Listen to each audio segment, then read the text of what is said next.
Hello, everyone, and welcome back to the Moneymatics podcast. This is Omobobala. Merry Christmas in advance. Happy New Year in advance. I'm recording this just very close to Christmas because I just feel like, we talk about money here, and this is one season where we spend a lot of money. So it's good to just come and say a few words. I know a lot of you are feeling Christmas in the air, and for some, that is a lot of, finally, end of the year, I get to rest, I get to spend time with my family, I get to eat good food, and for some, it's a lot of stress, financial stress, like, oh my goodness, I need to buy this and that and that and that, And even though Christmas comes every year, we know when it's going to be Christmas. We know when the year ends. But somehow we kind of wait until the last salary of the month or something to get things going. And so we get stressed because, by the time it's November, you feel like, oh my goodness, I need to be buying my presents, I need to be doing this, I need to send money, I need to do that. And then you panic because, you're waiting for your salary. And that was me a couple of years back, always waiting until that last 20 something before you even go shop for food because there's no money to do anything. And so the stress was real. But one thing that I've done for myself in recent years, it's been over 5-6 years that I've been doing this, is to plan for my Christmas a year ahead. So like I said, Christmas, we know the date. It's not a surprise. It's not something that we don't know the date every year. We know that the last week of a year is going to be Christmas, and then there comes New Year's for those who probably don't celebrate Christmas. But yeah, and it's that season. We're sending back home, we used to, back home in Nigeria, we used to get hampers and things like that. People would just come and visit your parents and they would drop hampers. Hampers start rolling in from end of November. Oh, Merry Christmas. Oh, thank you for the year and all of those things. And it was such a thing, right? So something that I decided to do for myself a couple of years ago was something that I when I realized that, oh, come on, Bobby, you don't have to always wait until your last salary in December to get things going for Christmas. Instead, you need to prepare ahead of time. And I remembered that while growing up, my mom and a couple of women, probably even the all of their workplace, they used to do something they called a Christmas fund. So every month they would put money into something called a Christmas fund that they will take out during Christmas to prepare for Christmas. And you know how it is back home in Nigeria, or maybe even for some of you in other countries in Africa. I'm sure we may not have gotten presents, but we got new Christmas clothes, new Christmas shoes, and all of these things. They couldn't wait 1 week before. In Sweden, probably the thing that stresses sometimes is the present. But you know that the present you can enter into a shop today and you get a present right a day before Christmas and wrap it and put it under the tree. But we didn't have. I didn't have trees in our house. We didn't have trees going up, Christmas trees at home, which maybe outside, but it wasn't anything. We didn't wrap gifts on the trees. We got our Christmas clothes, our Christmas shoes. And then we had a lot of family to spend Christmas with. They come over and we have a good time, eat good food, And so these women will, save every month for this, and then when it's maybe September, October, they kind of dissolve the fund and they get the money out and they begin to buy these Christmas clothes and shoes for their children ahead of time. And so just thinking about that made me say, come on, Bobby, you can do better. So I started saving for Christmas every month. So Christmas 2023, I started saving for it by December 2022 or January 2022. Something is going. So I want you to probably do that for 2024. Christmas has a date. Don't let it meet you unawares. Plan. You can, your budget. You can go back and check how much you spent Christmas 2022, how much you spent Christmas 2021, get an average, and you know how much you always spend during Christmas. And this is not only about gifts. It could be, for example, this week I've been out trying to get some Christmas decorations, and oh my goodness, those things cost money. I don't know, for those of us in Sweden, there's this thing we call the Advent star, and we hang it on the windows and everywhere looks really good with them. And I was like, oh, I need to go and feel it. And when you go, they're not cheap. You have to bring up money, all those things that you do for Christmas. Oh, maybe you want to bake, or you want to do something, or you want to buy new, I don't know, napkins and aprons and things that you want to, or new, cookware because you're expecting family. Whatever it is you do for Christmas, please plan a budget and start saving every month for it. Put money aside for it. Don't let Christmas meet you unawares, because Christmas has a date, So what I do is every month I set aside money for Christmas, because I don't want to be caught unawares. I don't want to be waiting for money. I don't want to be taken out of my savings just for Christmas. Come on, we can do better. So yeah, whatever it is that your estimate cost is, bring up money and start divide it by 12 and start putting it aside. Even if it is not the whole money you will need for Christmas, just having that extra, my whole budget for Christmas, or all the money that I want to use to bless people back home and to give, all of those things, I have them in my hand at the end of November, and you can just do your thing. That is such a relief. It removes the stress, the financial stress. You will still be stressed though for cooking food. You will still be stressed about doing the decorations. You will still be stressed just because every other person on the street is stressed. But at least it would not be a financial stress. It will not be a financial headache. I'm telling you, I've done this now for like 5-6 years, and it's such a relief.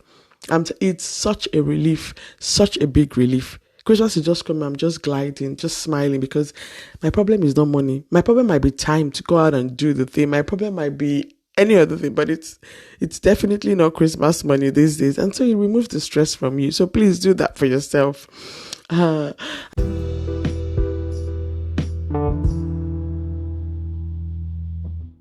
Another thing that I do around this time of the year, today I'm just talking to you freely. Another thing that I do at the end of the year, that we do as a family, I know a couple of our friends that do this. I think a lot of people probably do a version of it, is, when you sit down to write your goals and all of that. And for me, in the last, I would say 3 or 4 years during the pandemic, is to make a financial plan for the family. And I'm not just talking, before we used to just write our goals, right? This year we want to do this, but now it's a financial plan. And when I say financial plan, I mean like the way you do for businesses. For businesses, you plan ahead. You know all the salaries you're going to pay for your employees. You know all the things you need to do. And then you make a financial plan to see if the business is going to stay afloat. It's the same thing you need to do for yourself, to do for your family. Right? You have to know your expenses for the year that is coming. And I'm talking to you, my diasporans. You know it.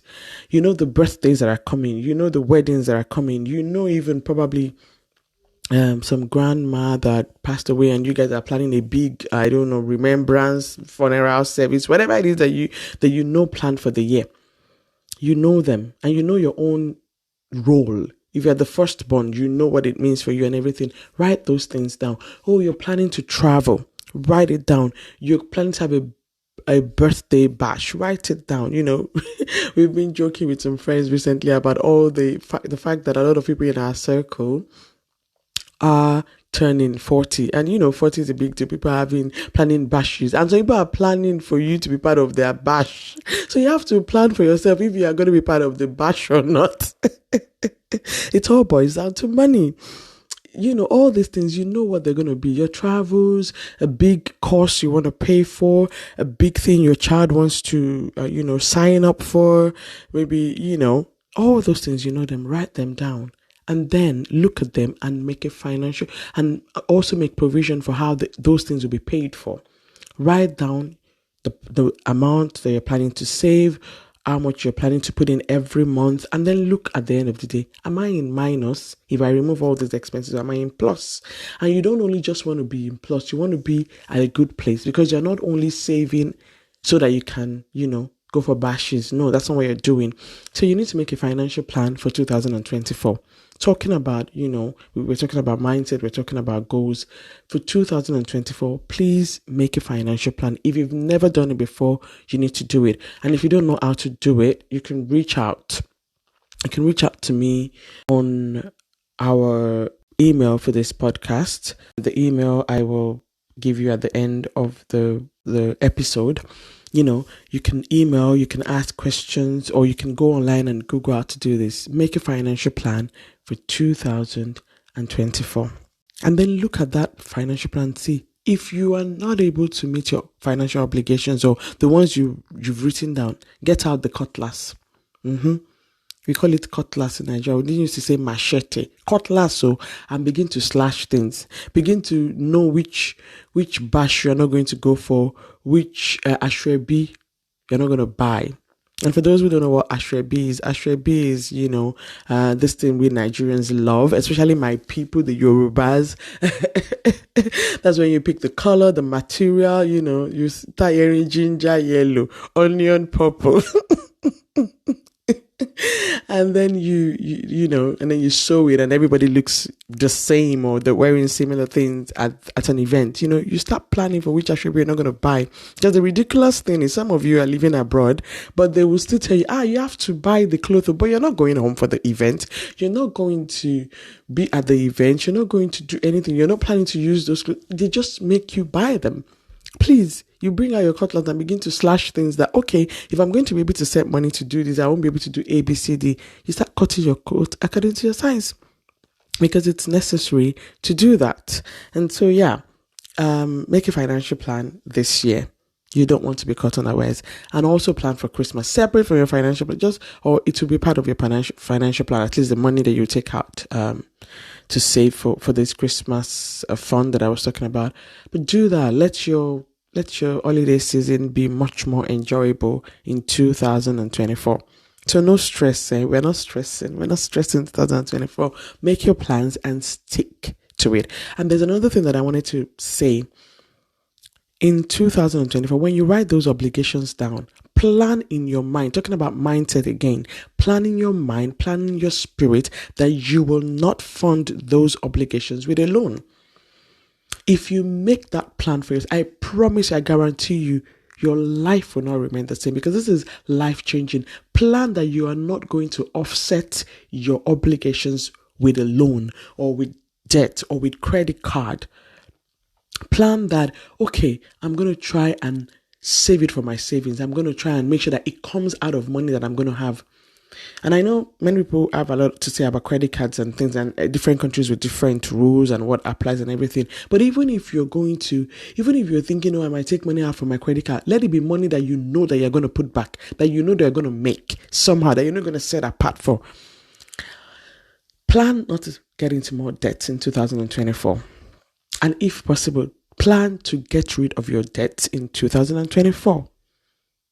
Plan to get rid of your debt. Plan for it. Put it in your mind that this year, I'm not going to get into more debts just because somebody has a birthday. I'm not going to get into more debt just because somebody has a wedding and I'm expected to show up. Plan. When you do that, you will streamline your expenses in 2024 to the point that you will surprise yourself. It's something that I have done, that we've done before, and it has worked. We just zero our mind. No, we're not going to be in debt. And so you live within your means. Anyways, that's not the topic for today. The topic for today, what we're doing today is just sharing Christmas joy, in the sense that, make a plan and do what you need to do so that in 2024, your Christmas will be Christmasing very well. Yeah, that is it from me. I wish you Merry Christmas and Happy New Year in advance. The next time you hear my voice, I believe and I pray that we would all be in 2024.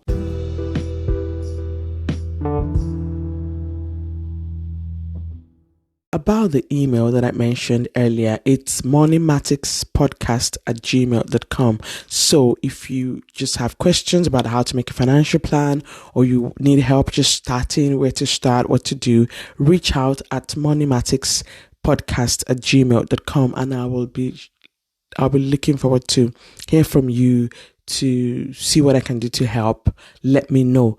Again, if you just need an accountability buddy, somebody to just hold you to your word, send me something special you're planning to do in 2024 for your finances, something different, something you've not done before that you want to try out. And I will be sure to get back to you at the end of the year to ask you how far you've come. So yes, if you just need an accountability buddy, reach out. and I'll do my best. I'm looking forward to hearing from you, to just know how this podcast is helping you in your finances. Please do not hesitate to contact me on moneymaticspodcast@gmail.com. Yeah, so lovely. I hope to hear from you very soon. I hope to hear from you. If you're listening to this podcast on Spotify, you can actually answer the question at the end of the episode. There's always something about, what do you think about this episode? I'm really, really looking forward to hearing from you. So please drop a comment in the comment section. Drop a comment on Spotify. Let me know what you think about the episode. What do you think about the podcast generally? And let other people see if this has been blessing you, if this has been of help to you, if this has been helping you in any way.